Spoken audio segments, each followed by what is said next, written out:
Makkah al-Mukarramah summit for joint defense between Saudi Arabia, Turkey and Pakistan। इसका क्या मतलब है? हम आपको डील की डिटेल्स बताएंगे कि डील का मतलब क्या है, इसको जरा डिकॉन्स्ट्रक्ट करेंगे और इसके पीछे गेम क्या है यह भी आपको बताना बहुत जरूरी है दोस्तों। ये वो नहीं है जो आपको दिख रहा है, जो फ्रेमिंग है ना, ये बिल्कुल ऑप्टिक्स के हिसाब से इन्होंने इतनी परफेक्ट डाली है कि किसी को शक ना हो, लेकिन इसके पीछे वाला क्या गेम है यह मैं आपको बताऊंगा।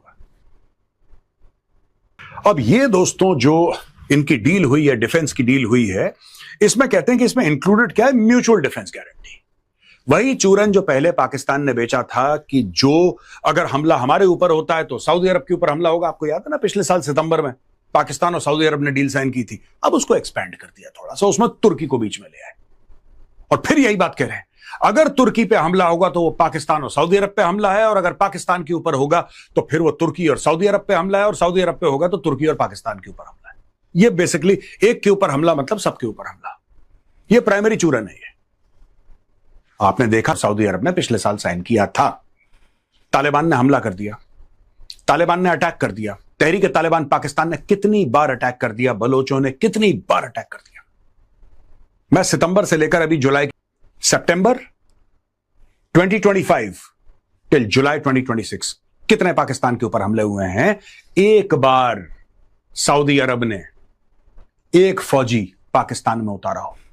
अच्छा, दूसरी चीज है, पाकिस्तान ने तो अपने फौजी उतार दिए क्योंकि है, और मेरा ये पूछना भी है, this is my question to everybody including Pakistanis who watch my shows faithfully. आप एक बात बताइए, सऊदी अरब पे हमला हुआ तब आप कहां थे? और सऊदी अरब पे हमला तो पिछले 2-3-4 महीनों में हुआ है। 28 फरवरी के बाद तो शुरू हुआ है सारा मामला। तब पाकिस्तानी फौज कहां थी? वहां पे 8,000 बंदे हैं Pakistani, 8,000 Pakistani troops are there. Squadron है वहां पे, फाइटर जेट्स की, वहां पे एयर डिफेंस सिस्टम है, वहां पे इन्फेंट्री है, वहां पे आर्मर्ड के। अब मैं दोस्तों आपको बताता हूं ना पूरा मैटर क्या है। ये पहले आप ये समझ लीजिए, फिर मैं आपको बताऊंगा इसकी फ्रेमिंग कैसे की गई है और दुनिया की आंखों में धूल कैसे झोंका गया है, ये मैं आपको समझाता हूं। ये देखिए साहब, grounded in article 51 of the UN charter the right to individual and collective self defence. चलो ठीक है, इंडिविजुअल और कलेक्टिव सेल्फ डिफेंस, ठीक है, done. Military cooperation, training, exchange of personal and joint exercises, ये आज से नहीं हो रहा है। पाकिस्तान ये काम सऊदी अरब के साथ दशकों से कर रहा है, दशकों से कर रहा है। ये आज का कोई नया चूरन नहीं है।